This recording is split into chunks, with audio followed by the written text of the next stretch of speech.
Okay, good day everyone. Next na pag-uusapan natin is your calcium. Okay, so your calcium is also a positive charge electrolyte. Okay, so the function of your calcium is for muscle contraction, transmission of electrical impulse, and your blood clotting. Okay, this should be M.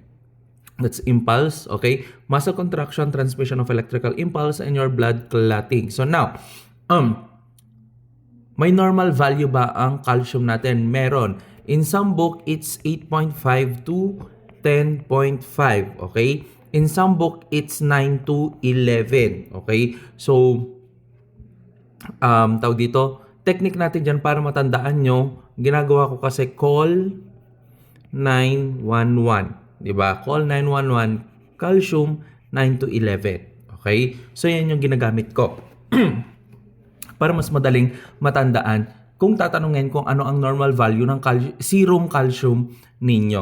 Okay? So, now, meron ba tayong sakit na mataas ang calcium? Yes, ang tawag natin doon is your hypercalcemia. Pag mababa naman, it's your hypocalcemia. Okay? So, let's go first for your hypercalcemia. Okay? So, there would be a modifiable risk factor such as your lithium, thiazide diuretics, and your calcium supplements. Okay, thiazide diuretics kasi ang ginagawa niya, calcium retention. Okay, calcium retention. Yan yung ginagawa ng thiazide natin. Okay, calcium supplements, your theophylline toxicity. Theophylline ginagamit to saan? Remember that your theophylline is a bronchodilator. Okay, bronchodilator. Okay, diet naman natin dyan, high calcium, vitamin D high calcium diet, high vitamin D. Bakit vitamin D? Remember, kapag mataas ang vitamin D intake mo, okay? Remember that your vitamin D, kailangan siya for absorption of what? Of your calcium. So, pag mataas yung intake mo ng vitamin D, tataas ba yung absorption ng calcium mo? Yes. Okay. And then, prolonged immobility. Okay. Bakit nagkukos ng hypercalcemia ang prolonged immobility? Kasi kapag hindi na masyadong ginagamit yung katawan mo, like bedridden, yung mga calcium saan? Sa bones, okay, lumalabas sila sa bones, pumupunta silaan sa may blood ninyo. Pumupunta silaan sa may blood, okay? Pumupunta sila sa may blood, okay? We also have your non-modifiable risk factors, okay? Such as your elderly, okay? Elderly, ano pa? May malignancy na pasyente, okay? And then, pagdating sa gender, it's your female, especially your postmenopausal, okay? And then, yung pasyente nating may hyperparathyroidism, okay? Hyperparathyroidism. Okay. Ano ba tong hyperparathyroidism na to? Okay? Yung parathyroid hormones ninyo, okay, increase yung PTH ninyo, parathyroid hormone, okay? So, ang nangyayari dyan, nagkakaroon ng bone resorption, okay? Resorption. Lumalabas yung calcium ninyo papuntang blood. Yun ang ibig sabihin ng bone resorption. So, mag-i-increase ba yung calcium sa blood ninyo? Yes, causing your hypercalcemia. Okay? So, meron tayong effect dyan sa may neurons ninyo, sa may smooth muscle sa GI, at saka sa kidney ninyo. Okay? So now, pag nag-increase ang blood sa may neurons ninyo, nagiging sluggish yung activity ng CNS ninyo or your central nervous system. Okay? Nagkakaroon ng cognitive dysfunction. Okay? Cognitive dysfunction and fatigue. Yung mga, what? Yung mga pasyente natin na may hypercalcemia. Okay? Dahil nagkakaroon ng sluggish yung neural activity ng central nervous system, nagkakaroon ng what? Neuromuscular junction weakness. Okay? Nagkakaroon ng neuromuscular junction weakness. Okay? Kapag hypercalcemia. Okay? Sa GI smooth muscle natin, ang effect ng masyadong mataas na calcium, okay, magdi-decrease yung appetite mo at saka what? Magkukos yan ng constipation. Magkukos yan ng constipation. Okay? Saan? Sa may GI smooth muscle ninyo. Okay? Sa may tiyan nyo mismo yan. And then next, sa kidney ninyo. Okay? Sa kidney kasi kapag masyadong mataas yung calcium content or serum calcium sa blood ninyo, nagkakaroon ng calcium precipitation. Okay? So pag nagkaroon ng precipitation dahil sobrang madaming calcium, pwedeng magkaroon ng kidney stone formation. Okay? Kidney stone formation na pwedeng bumara sa daanan ng ihi nyo, pwedeng gumasgas sa loob ng kidney, causing flank pain. Okay? Causing flank pain. Kung hindi nyo mahanap ang flank pain, okay, anong part? Okay, retroperitoneal. Okay? Retroperitoneal pain. Okay, yan yung hanapin ninyo if yan yung mga itatanong. Diba? So that is your hypercalcemia. Okay? Next naman na pag-uusapan natin is your hypocalcemia. Okay? Your hypocalcemia. Okay? The modifiable risk factor for this is syempre pagdating sa diet, mababa yung dietary calcium mo. Hindi ka masyadong umiinom ng gatas, 'di ba? And then mababa rin yung vitamin D. Tawag dito, mababa din yung vitamin D intake mo, 'di ba? Or pwedeng meron kang vitamin D deficiency, okay? So low magnesium intake. Bakit low magnesium intake? Okay? Kasi magkaibigan si calcium at saka si magnesium, okay? Magkaibigan si calcium at saka si magnesium. Kung mataas si calcium, mataas din si magnesium. Pag mababa si calcium, mababa din si magnesium, okay? Ano pa? Lifestyle, okay? Alcoholism. Bakit? It inhibits the vitamin D metabolism, okay? It inhibits the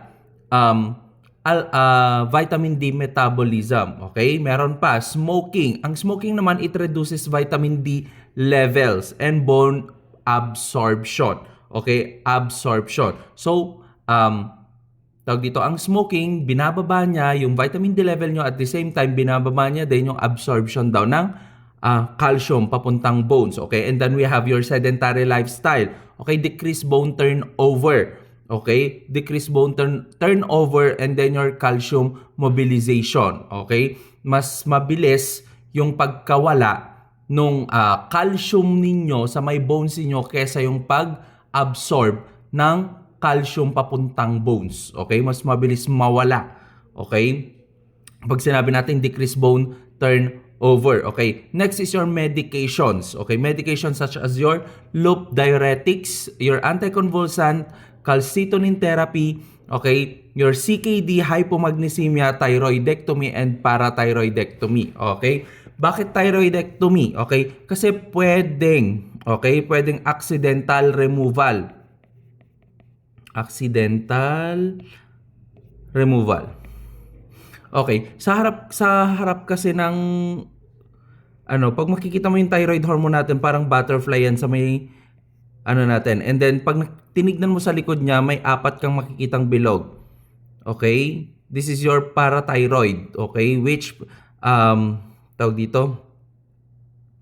which regulate your parathyroid hormone. And then this is your thyroid hormone. Pag tinanggal to, pwede bang matanggal accidentally yung parathyroid gland niyo? Yes, okay? Kaya thyroidectomy and your parathyroidectomy. We also have your non-modifiable risk factors, which is your age, especially your elderly and newborn, okay? Genetics then congenital. We also have your hypoparathyroidism, gender, female, especially, bakit? Dun sa mga, nagme-menopause kasi nagdi-decrease na yung estrogen nila. Okay? Meron ding mga sakit yan like your ESRD. ESRD is your end-stage renal disorder and your autoimmune destruction of parathyroid gland. Okay? Now, pag na-expose sa mga modifiable risk factors and non-modifiable risk factors, okay, so anong mangyayari? Okay, magkakaroon ng inadequate PTH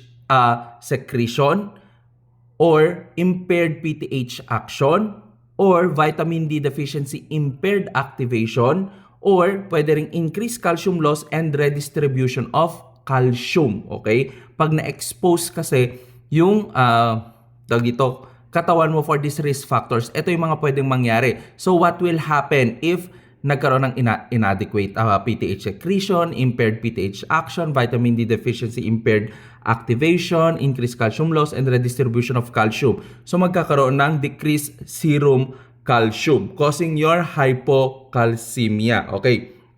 Ngayon, pag nagkaroon ng hypocalcemia, okay, nag-i-increase yung neuromuscular excitability. Okay? So, anong pwedeng signs and symptoms na makita mo kapag nag-increase yung neuromuscular excitability. Okay, we have your tetany, paresthesia. Okay, sign of your tetany, kasama dyan ang Vostek sign, and your Trousseau sign, kasama ang seizure. Okay, again, your tetany, paresthesia, okay, Chavostek or your Vostek sign, your Trousseau sign, and your seizure. Okay. Sa Chavostek or your Vostek sign kasi, it's twitching of the face after tapping. Okay, so pag tinap mo yung muka, magtwitch yan. Okay, so ibig sabihin mababa yung calcium niya. Okay, and then we also have your what? Trousseau sign. Trousseau sign naman, flexion of hands. Okay, if you put a BP cuff, tas pag nag-BP ka, nagfe-flex yung kamay mo. Okay, kunwari yung arm mo nagiging ganito. Okay, nandito yung fingers mo. Ito yung okay, ayan, ganyan yung nagiging itsura ng Trousseau sign ninyo. Okay, so that is your hypocalcemia. Okay, ang iniiwasan din kasi nila dito pagdating sa hypocalcemia is your what? Your laryngeal spasm. Okay, laryngeal spasm. Okay, laryngeal spasm kasi pwedeng what? Maging kosto ng obstruction sa may airway, di ba? Obstruction sa airway. Okay? Yan. Isa rin sa kinakatakutan kapag merong hypocalcemia. Again, usually, ang tinatanong sa hypocalcemia nyo, ito, at saka ayan. Okay? Usually, tinatanong kung anong mga signs and symptoms or ano yung mga prominent, okay, sa hypocalcemia natin. Okay? Or di kaya naman, yung mga causes like your thyroidectomy, parathyroidectomy, okay, yung low diet ng vitamin, low dietary calcium, decrease ang vitamin D. Okay? So, usually, yan yung mga tinatanong sa mga exams. Okay? So, that's your hypo and hypercalcemia.